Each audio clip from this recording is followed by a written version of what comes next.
Everyone, welcome to my channel. आज हम 26 जुलाई के करंट अफेयर्स डिस्कस करेंगे, जिसमें हमारा फर्स्ट टॉपिक है डबल स्टैक कंटेनरों के लिए दुनिया की पहली विद्युतीकृत रेल सुरंग किस राज्य में विकसित की गई है।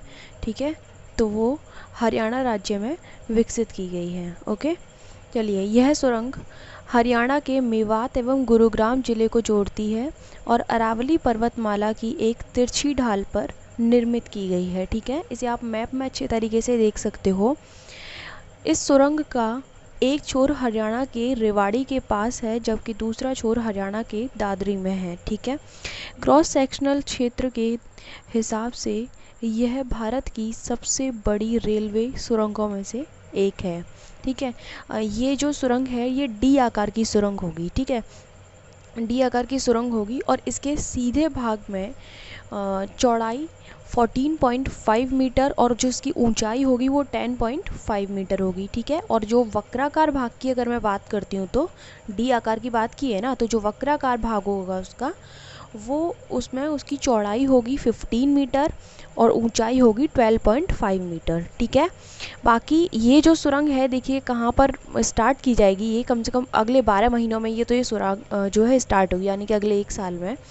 ये जो आपका वेस्टर्न डेडिकेटेड फ्रेट कॉरिडोर है ना, यानी कि WDFC, वहाँ पर ये सुरंग चालू होगी। ठीक है, अब ये WDFC कहाँ पर है तो इसके बारे में थोड़ा सा हम पता लगा लेते हैं।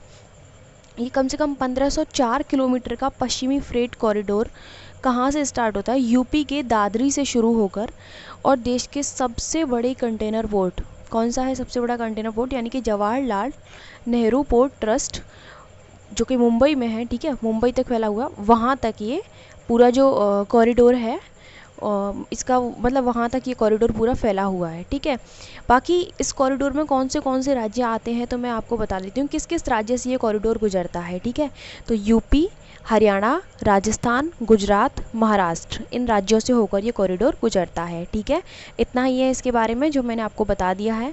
आप इसको मैप में अच्छे तरीके से देख लेना एक बार। ओके, चलिए, उसके बाद नेक्स्ट है, हाल ही में भारत की विश्व स्तरीय अत्याधुनिक शहद परीक्षण प्रयोगशाला का शुभारंभ कहाँ किया गया है, तो वो आनंद में किया गया है। और आनंद कहाँ पर स्थित है इसके बारे में हम थोड़ा सा पता लगा लेंगे अभी। ठीक है, चलिए, हाल ही में केंद्रीय कृषि एवं किसान कल्याण मंत्री ने राष्ट्रीय मधुमक्खी बोर्ड के सहयोग से राष्ट्रीय डेयरी विकास बोर्ड द्वारा आनंद यानी कि गुजरात में स्थापित भारत की विश्व स्तरीय अत्याधुनिक शहद परीक्षण प्रयोगशाला का वीडियो कॉन्फ्रेंस के माध्यम से शुभारंभ किया है। इसमें ऐसा कुछ जानने के लिए खास है नहीं है।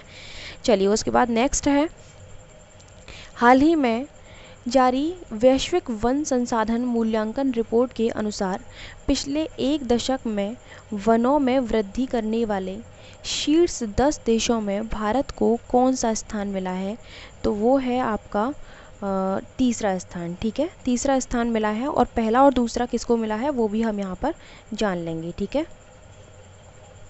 अच्छा, ये रिपोर्ट जो है किसने जारी की है, तो वो है संयुक्त राष्ट्र के खाद्य एवं कृषि संगठन। ठीक है, यानी कि फूड एंड एग्रीकल्चर ऑर्गेनाइजेशन, उसके द्वारा ये रिपोर्ट जारी की गई है। और रिपोर्ट में पिछले 1 दशक में वन क्षेत्रों में वृद्धि करने वाले शीर्ष 10 देशों में भारत का तीसरा स्थान है। 10 देशों की रिपोर्ट है ये। तो अगर शीर्ष 10 देश हैं तो उसमें 3rd रैंक पर अपना इंडिया आया है, 1st रैंक पर आपका चाइना है, और 2nd पर है ऑस्ट्रेलिया। ठीक है, 2nd पर ऑस्ट्रेलिया है। यह रिपोर्ट अच्छा कितने साल बाद जारी की जाती है, तो 5 वर्ष में जारी की जाती है, जो सभी सदस्य देशों के लिए वनों का स्तर, उनकी स्थितियां एवं प्रबंधन का आकलन करती है। ठीक है, अब फूड एंड एग्रीकल्चर ऑर्गेनाइजेशन ने इसको जारी किया है तो उसके बारे में थोड़ा सा जान लेना ज़रूरी है। यह क्या है, एक अंतर्राष्ट्रीय संगठन है। ठीक है, अंतर्राष्ट्रीय संगठन है, और ये कार्य क्या करता है कि कृषि हुआ, उत्पादन, वानिकी और जो कृषि विपणन संबंधी जितने भी शोध होते हैं उन सब के विषय की स्टडी यही करता है। ठीक है, ये इसका कार्य होता है। बाकी ये जो संगठन है, मतलब ये क्या है मैं आपको बता देती हूँ। ये संगठन खाद्य और कृषि संबंधी ज्ञान और जानकारियाँ जो होती हैं, मतलब उनको ट्रांसफ़र करने के लिए, आदान प्रदान करने के लिए ये एक प्रकार का मंच है, ठीक है। ये जो संगठन है इसके बारे में मैं आपको ख़ास बात एक ये है इसकी कि यूएनओ की एक विशिष्ट संस्था है और ये उसी के साथ मतलब उसी के तहत रह करके ये काम करता है, ठीक है। ये संगठन, इसका जो हेडक्वार्टर है वो इटली के रोम में है। स्थापना इसकी 16 अक्टूबर 1945 में हुई थी। और कहाँ पर हुई थी? कनाडा का एक शहर है जिसका नाम है क्यूबेक, वहाँ पर इसकी स्थापना हुई थी, ठीक है। इसके जो हेड हैं वर्तमान में वो चू डोंग्यू हैं। और जो इसके मेंबर हैं, मतलब कितने सदस्य देश हैं, तो 191 सदस्य देश हैं इसके, ठीक है। चलिए, उसके बाद नेक्स्ट है आपका, हाल ही में चर्चित ब्रू जनजाति किस राज्य में निवास करती है? तो वो राज्य है आपका त्रिपुरा, ठीक है। इसके बारे में हम यहाँ जानेंगे डिटेल में। ब्रू जनजाति त्रिपुरा व मिज़ोरम में निवास करती है।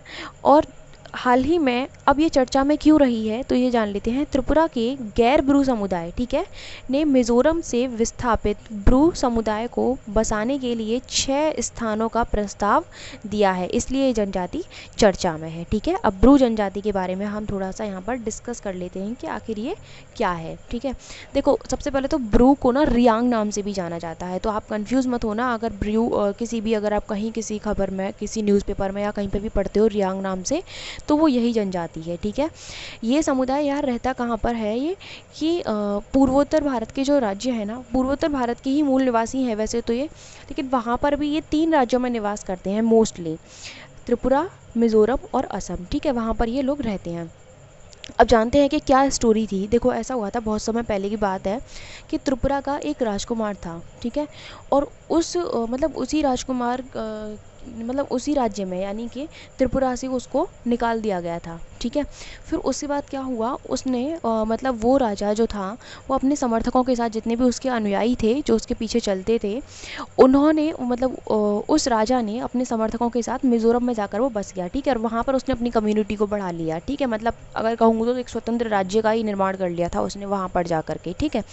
उसके बाद क्या होता है, 1995 में मिज़ोरम की मिज़ो और ब्रू जनजाति में, मतलब मिज़ोरम की जनजाति थी मिज़ो, और जो ब्रू जनजाति थी उसमें एक आपसी झड़प हुई, ठीक है, 1995 में, ठीक है। कोई विवाद हुआ और उसके बाद क्या होता है, मतलब 2 संगठन थे, ठीक है। पहला था यंग मिज़ो एसोसिएशन और दूसरा था मिज़ो स्टूडेंट्स एसोसिएशन, ठीक है। इन दोनों ने क्या किया, इन दोनों ने मतलब इन दोनों ने एक मांग की। और क्या मांग की कि जो ब्रू जनजाति है उसके जो लोग हैं उनको मतलब जो वहाँ की जो वोटिंग लिस्ट है ना, उसमें उसको जगह नहीं मिलनी चाहिए, यानी कि वो वोट नहीं दे सकते, ठीक है। क्यों नहीं दे सकते? रीज़न उन्होंने ये दिया कि जो ये जो मतलब ये ब्रू जनजाति है ये मूल रूप से मिज़ोरम के निवासी है नहीं, इसलिए इनको वोट नहीं देने देंगे, ठीक है। इसके बाद क्या होता है कि ब्रू समुदाय का समर्थन करने वाले, मतलब जो भी, यानी कि ब्रू नेशनल लिबरेशन फ्रंट वाले जो लोग थे, उन्होंने क्या किया, और एक, हाँ, एक और संगठन था जिसका नाम था मतलब एक और राजनीतिक संगठन था, I am forgetting that name. तो वो जो संगठन था उसके नेतृत्व में 1997 में मिज़ो जनजाति के जो समूह था, उस समूह ने एक हिंसक संघर्ष किया, ठीक है। एक मतलब इन दोनों समूह ने, इनके नेतृत्व में ही काफ़ी सारी जनता थी जो इनके अनुयायी थे, जो इन्हें फॉलो करते थे, एक हिंसक संघर्ष किया है उन्होंने, ठीक है। इसके बाद क्या हुआ, कम से कम ये समझ लो 37,000 ब्रू लोगों को मिज़ोरम को छोड़ना पड़ा, ठीक है, क्योंकि काफ़ी बड़ा संघर्ष हुआ। तो 37,000 जो ब्रू जनजाति के लोग थे उनको मिज़ोरम को छोड़ के जाना पड़ा। उसके बाद क्या हुआ, उन्हें त्रिपुरा में शरणार्थी शिविर जो होते हैं उनमें रखा गया, ठीक है। तो उसमें रखा गया, तब से लेकर अभी तक कम से कम 5,000 ब्रू लोग भी मतलब 5,000 ही समथिंग, इतने ही लगभग, एक मतलब एक अबाउट में उसके आसपास की अगर बात करती हूँ तो 5,000 ब्रू लोग ही वापस मिज़ोरम में गए हैं। उसके अलावा 32,000 लोग अभी भी त्रिपुरा में ही शरणार्थी शिविरों में रह रहे हैं, ठीक है। तो इसीलिए अभी क्या हुआ है कि त्रिपुरा में 6 स्थानों का प्रस्ताव रखा गया है उनको, मतलब ये जो ब्रू जनजाति है उसके लिए, तो इसलिए ये जनजाति चर्चा में है। बाकी मैंने आपको डिटेल में बता दिया है। तो चलिए, इतना ही है बस इसके बारे में जानने के लिए। उसके बाद नेक्स्ट है, पूर्वोत्तर राज्यों की सभी राजधानियों को किस वर्ष तक रेल नेटवर्क से जोड़ दिया जाएगा? तो वो 2023 तक उनको जोड़ दिया जाएगा। ठीक है। रेलवे बोर्ड के अध्यक्ष वीके यादव ने कहा है कि पूर्वोत्तर राज्यों की सभी राजधानियों को 2023 तक रेलवे नेटवर्क से जोड़ दिया जाएगा। बस कुछ नहीं है, इसमें आपको ये ईयर याद रखना है। ओके, चलिए उसके बाद नेक्स्ट है, कोरोना वायरस के खतरे से निपटने के लिए किस रेल कोच फैक्ट्री ने पोस्ट कोविड कोच तैयार किया है? तो कपूरथला है वो। ठीक है, तो इन्होंने तैयार किया है। वायरस के खतरे को रोकने के लिए कोच में lavatory door, compartment door, flush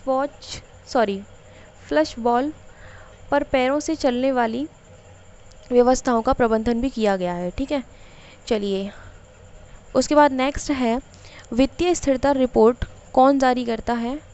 तो आरबीआई ये रिपोर्ट जारी करती है। आरबीआई के बारे में थोड़ा सा यहाँ पर जान लेते हैं हम। ये जो भारतीय रिजर्व बैंक ने वित्तीय स्थिरता रिपोर्ट का कौन सा अंक जारी किया है? तो 21वीं रिपोर्ट है, 21वां अंक जारी किया है उस रिपोर्ट का। वित्तीय स्थिरता रिपोर्ट भारतीय रिजर्व बैंक द्वारा एक अर्धवार्षिक प्रकाशन है जो भारत की वित्तीय प्रणाली की स्थिरता का समग्र मूल्यांकन करती है। ठीक है, तो आरबीआई ने रिपोर्ट जारी की है, तो आरबीआई के बारे में इतना जान लीजिए। इसका हेडक्वार्टर मुंबई में है। स्थापना इसकी 1 अप्रैल 1935 को हुई थी। गवर्नर इसके शक्तिकांत दास हैं। ठीक है, चलिए आज के लिए सिर्फ इतना ही है। Thank you so much for watching my video.